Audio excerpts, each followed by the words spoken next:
সেকশনে একটা ছোট জিনিস দিয়া যেভাবে আসলে কথা বলতে থাকেন এবং স্প্যাম করতেই থাকেন। একটা সময় যায় ওটার উত্তর দিতেই হয় যে, "না ভাই আপনি ভুল বলতেছেন, তথ্যটা জানাই।" ভুল ১-২ বার ইগনোর করে চলে যাই। কিন্তু ভাই কত ভুল দেখব যে বলতেই আছে। জিনিসটা ইটস নট রাইট। আমরা এবার একটা ম্যাচে ট্রু ফোকাস ভাই। দিব। সেখানে আসলে এক্সট্রিম এক্স দেরকে দেখতে পারবো। যাদের একটা সুযোগ আছে এই ম্যাচে চ্যাম্পিয়ন রাশটা অ্যাক্টিভ করার ৭৩ পয়েন্ট তাদের কাছে। ৪ নাম্বার ম্যাচে সো এক্সট্রিম এক্স এর যে বড় প্রবলেমটা ছিল আমার কাছে মনে হয় ফ্লিকার আসার পরে তারা কনফিডেন্স এবং ওই প্রবলেমটা ২ টাই সলিউশন করতে পেরেছেন যে অ্যাটাক করে খেলার যে ব্যাপারটা আ তাদের কিন্তু পয়েন্ট লাগে আর ৭ যেটা ৪ নাম্বার ম্যাচে ৭৩ করছে which is a very good progress upgrade বলবো এক্সট্রিমিক্স এর সাইড থেকে। অন্যদিকে ট্রাকশন টাইটেনস এর ৬১ করার পরে আগের ম্যাচে ১ পয়েন্ট নিয়ে তারা ওয়াইপ আউট হইছে। তাদের পয়েন্ট দরকার ১৮ এখন। যদি কোন দল রেড হকস কে এই ম্যাচে আটকাতে না পারে তাহলে this is the end this কারণ is the end. Red hawks এর true, true, true. Champion match active হয়ে গেছে। 93 পয়েন্টস তাদের।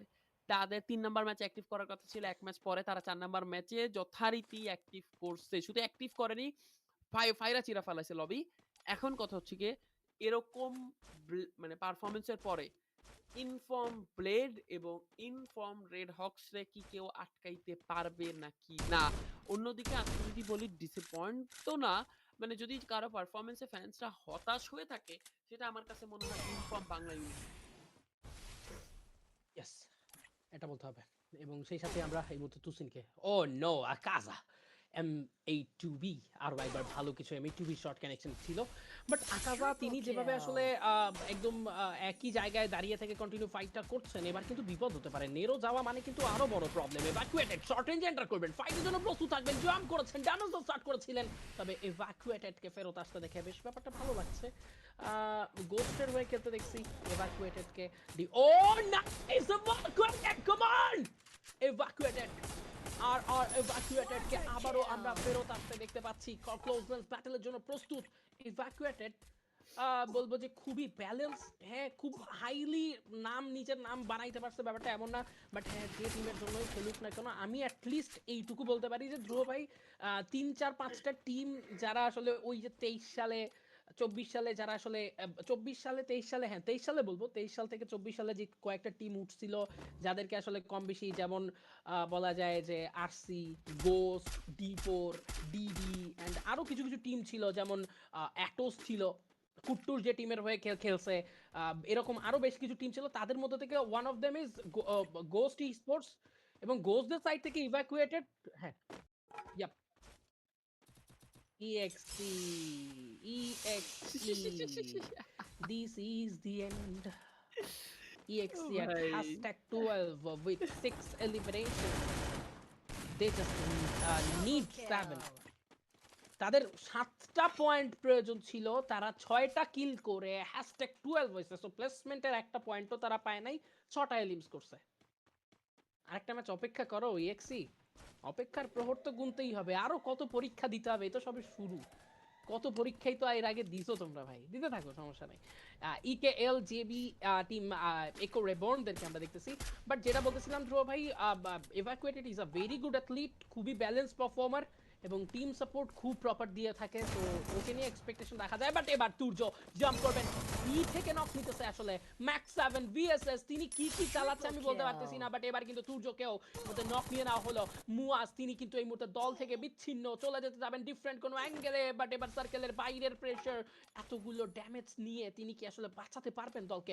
আলবি তুর্য আলট্রনকে বাঁচাতে হবে। গত গেম কালাহারিতে আমরা আলট্রনকে দেখেছিলাম M79 এর এতগুলো অ্যামো খরচ করেছিলেন, কাজের কাজ হয়নি। বাট এবার কিন্তু জেবি মিফতা একা থাকবেন, টিম মেম্বার এন্টার করতে চাবে।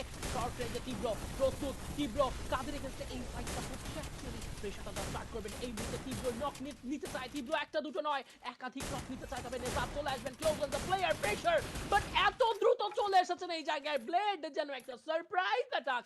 জবরেকার্স totally shut down by king RH K.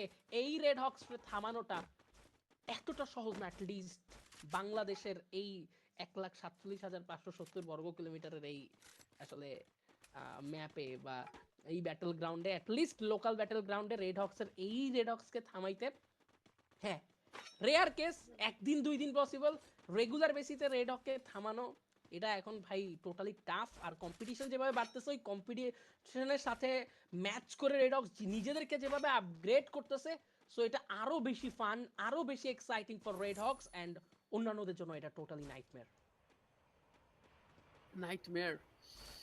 And সেই জায়গা থেকে এখন মজার ব্যাপার হচ্ছে গিয়ে যে EXE ১ পয়েন্টের জন্য আসলে চ্যাম্পিয়নরা অ্যাক্টিভ করতে পারবে না। কারণ ৬ নাম্বার ৬ টা কিল, ১২ নাম্বারে তারা হয়ে যাবেন শাটডাউন। এখন দেখা যাক এই ম্যাচে আসলে রেড হকসকে কেউ আটকাতে পারেন কিনা। জডিয়াক এলিটদেরকে আমরা দেখতে পারবো। জডিয়াক এলিটরা ভালো একটা পজিশন নিয়ে বসে থাকবে। রেভেঞ্জার্সরা ভালো একটা পজিশন নিয়ে বসে আছে। বাট এই ম্যাচে একটা টিমেরই সুযোগ আছে, ভালো সুযোগ। সেটা হচ্ছে ট্রাকশন টাইটান্স। ট্রাকশন টাইটান্স কি বেঁচে আছে কিনা? কারণ তাদের ১৮ পয়েন্ট লাগে। দে আর ভেরি ক্লোজ। সো ওই জায়গা থেকে আসলে দেখতে পারবো রেজদেরকে। রেজের চার্জ ফাস্টার সামনের প্লেয়ার ভাই। ওকে নক নক নক নক কিন্তু এসেছে এবং দেখতে পারবো আমরা রেজ, গাটস, হামিম, ড্রাকো, এনজুকুলেট কি একটা ম্যাচ তো তাদের জন্য ভালো যাওয়া জরুরি। এরিকে নক নেওয়া হবে। আজকে একদমই ভালো যাচ্ছে না আসলে। নিয়ন ডমিনেটরস এর খেলা খুবই বাজে যাচ্ছে। যেরকম তারা এক্সপেক্ট করেছিলেন এরকম তো একান্ত না। ওকে ট্রাকশন টাইটান্স তাদের কাছে কিল কতগুলা? ৬, ১০ কিল। সো ৮ পয়েন্ট আরো দরকার হবে। জোনটা ক্যাপচার করে রেখেছেন তো পজিশন পয়েন্ট মেক করতে পারবেন। বাট আসলে এই সবকিছু এক সাইডে। রেড হকসকে আগে আটকাইতে হবে। সো কারো তো রেড হকসটা আটকাইতে হবে। কারণ তারা চ্যাম্পিয়ন ম্যাচ অ্যাক্টিভ করে ফেলছে। মিউজিয়ামে দেখতে পারবো রেড হকসরা থাকবেন। তো ওই জায়গা থেকে আসলে লেটস সি বাম পাশে আরেকটা ফাইট হচ্ছে। এই জায়গাটা কতক্ষণ ধরে তারা ধরে রাখবেন। যেখানে জোনের একটা এজ ধরেছেন ট্রাকশন টাইটান্সরা দূর থেকে খানিকটা ড্যামেজ তাদেরকে দেওয়া হয়েছে। তারা এনিমিও কমাতে চাচ্ছেন, নিজেদেরও বাঁচা লাগবে। গোজো সাইড থেকে থ্রোবস গুলা যাবে। জি ভাই একটা নিজের গায়েও প্লিজ। ৩ টা গ্রেনেড ২ টা এবং নক। ভাই আ আ আচ্ছা না, উডপেকারের হেডশট বা নক কিভাবে খাইলো? এইটা যদি একটু দেখতে পারতাম। কারণ আমার কাছে কেন জানি মনে হয় নিজের গ্রেনেডে আগে খানিকটা ড্যামেজ খেয়ে বসেছিল। ব্লু মেল্টারের ব্যবহার করা হবে এখানে দেখতে পাবো।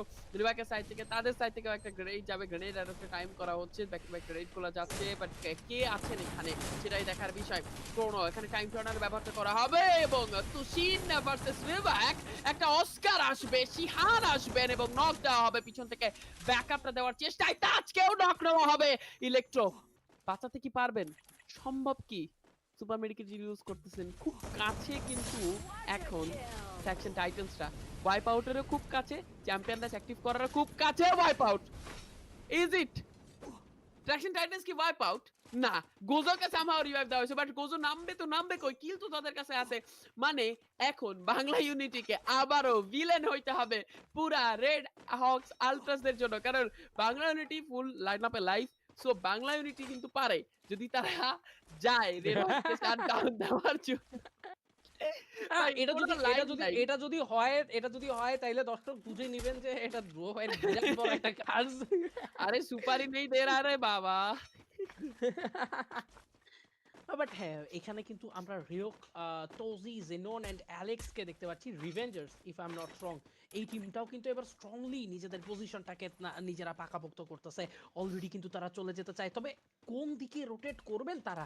এমন একটা ডাইরেকশন থেকে তারা রোটেট করতেছে যেখানে তাদের জন্য সার্কেল এই মুহূর্তে শ্রিঙ্ক স্টার্ট করলে ফাইট তো দূরের কথা, বেঁচে থাকার চান্সই টোটালি লো। ওদিকে রেড হকস পজিশন খুবই ভালোভাবে ম্যানেজ করে রেখেছেন। রেড হকসরাও কিন্তু এই মুহূর্তে সার্কেলে খুব শক্তপোক্ত একটা অবস্থান নিয়ে থাকবেন। তোজি অ্যান্ড তোজিস X7 তিনি তার ফাইট গুলো কন্টিনিউ করেছেন। বিইউ দের কাছে থাকবে মতো 10টা এলিমিনেশন পয়েন্ট। মিউজিয়ামের খুবই পারফেক্ট একটা পজিশন থাকবে টিম বিইউ দের ফেভারে। এই ম্যাচ যে কোনো মূল্যেই রেড হকসের হাত থেকে বুইয়া ছিনিয়ে নিতে হবে। বিইউ হোক, রেস হোক, হোক সেটা রিভেঞ্জার্স ই স্পোর্টস।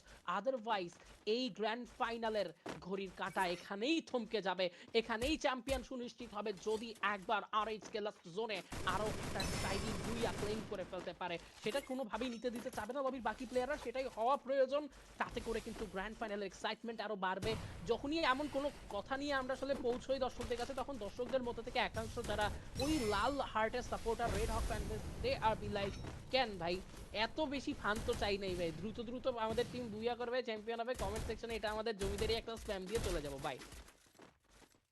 বলতে রাফিমের কিলটা কিন্তু কনফার্ম করা হয়েছে। বাংলা ইউনিটি তুসিন নক হয়ে যাবেন। ট্রাবলস গুলো আসবে। বাংলা ইউনিটির উপর রাশটা কারা দিল। শিহান এখানে ব্যাকআপটা দেওয়ার চেষ্টা চালাচ্ছেন। দেখা যাক শটগুলা করবেন। সামনে নেই বেবি কেন জানি মনে হচ্ছে আমার। আমি আমি জানি না কেন, বাট দেখা যাক আসলে সামনে কে। দুজন প্লেয়ার সামনে আছেন। সিয়ান এখানে পর্যাপ্ত চেষ্টা চালাচ্ছেন। ব্লেড এখানে রেজের আরেকজন প্লেয়ারকে নক করবেন। তুসিন এখানে মুয়াজ ওকে ইকো রিবন এখানে এন্টার করবেন। অস্কারের ব্যবহারটা করা হবে। রোমানের সাইড থেকে শটগুলো যাবেন এবং নক দেওয়া হবে আরো একটা প্লেয়ারকে। বাংলা ইউনিটি কত সুন্দরভাবে এই যে ফাইটটা তারা হারতে বসেছিলেন সেই ফাইটটা কন্ট্রোল করলো। সিহান ভালো একটা সময় ভালো একটা কাউন্টার অ্যাটাক দিল। আবারও তুসিনকে রিভাইভ করা হলো এবং নিজেদের পায়ে দাঁড়িয়েই তারা আবারও ফাইটটা করা শুরু করলেন। এই পুরো ফাইটের আমার কাছে মনে হয় একটা বড় ক্রেডিট যেতে হবে রোমান আর সিহানকে, যেভাবে তারা আসলে কাউন্টার অ্যাটাকটা দিয়েছেন এবং পারফেক্ট সময়ে আসলে নকটা বের করেছেন। রেড হকসরা একটা লম্বা সময় এই জায়গাটাতে ছিলেন এবং এইবার একটু দেখে শুনে খেলতেছেন। জোনটা তো তাদের কাছে নেই। লঞ্চ প্যাড কি তাদের কাছে আছে? বাংলা ইউনিটির কাছে জোন, বাংলা ইউনিটির কাছে ফিক্স কাভার। বাংলা ইউনিটির জাস্ট একটা জিনিসই করতে হবে। দাঁড়িয়ে শুধু গেট কিপ দেওয়া। Bangla unity versus red Hawks, দুই দলের ফায়ার পাওয়ারের একটা এখন এই ফাইটে আমরা একটা প্রমাণ পাবো যে বাংলা ইউনিটি ফায়ার পাওয়ারে আসলে কতটা শক্ত। ডাবল নক সিকিউর করা হবে। তুশিন এখানে ব্যাক টু ব্যাক নক গুলা দিচ্ছেন, সামনে এগিয়ে গিয়েছেন। নক ওকে আরো বেশি প্রেসার দেওয়ার জন্য গ্লুমেলটার আসবে। ড্রাগন ফ্রিজের ব্যবহার করা হবে। ব্লেডের সাইড থেকে ফ্লাশ ফ্রিজ যাচ্ছে। ব্লেড সামনে দাঁড়িয়েছেন একটা ঢাল হিসাবে। এই যে অ্যাটাকটা আসছে বাংলা ইউনিটির সাইড থেকে সেটা আটকানোর জন্য। আটকাবেন তো অবশ্যই। কাউন্টার অ্যাটাকটা আরো তীক্ষ্ণ। ডাবল নক সিকিউর করবেন ব্লেড। একা ব্লেড পুরা বাংলা ইউনিটিকে তছনছ করে দিবেন। আরো একটা নক আসবে আরজকের সাইড থেকে। রাহাত একটা নক দিবেন। এইবার যদি না, ও মাই গড, একটা নেরো। কে আসলো ভাই? কোথা থেকে আসলো ভাই? একটা থার্ড পার্টি এসেছে। Oh my Biraj and Bangla unity is your villain. ভাই ভিলেন যদি হয় বাংলা ইউনিটির মতো যেন হয় এবং বিরাজ এখানে থামিয়ে দিবে পুরা দলকে। আরেকটা বার এই ছেলেটা কেন জানি প্রতিবার লাস্ট ওকে। জোনে এমন সিচুয়েশনে পড়ে, এমন 1v1 গুলাতে পড়ে এবং যতবার আমি কাস্টিং এ ছিলাম এন্ড বিরাজের 1v1 হইছে